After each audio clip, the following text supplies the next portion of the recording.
Magkano nga ba yung kinikita ng mga mayayamang tao dito sa Pilipinas? Yung mga average rich people. Ayan, nag-search ako, sabi ko, average rich people income in the Philippines. Ang sabi dito, in the Philippines, you can earn, consider the rich if you earn at least 182,000 and up each month. Mahirap yun, oo. Pero hindi imposible.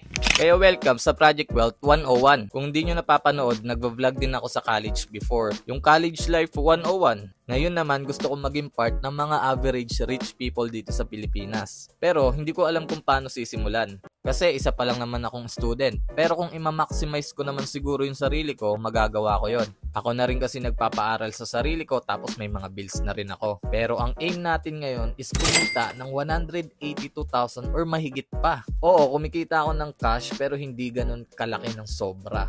Minsan, oo, minsan hindi. Seasonal kumbaga. Pero sa challenge na to, kailangan natin siyang i-maintain na 182 mahigit or higit pa. Di naman imposible yon. Kaya samahan nyo ako sa journey na to. See you tomorrow. Bye-bye!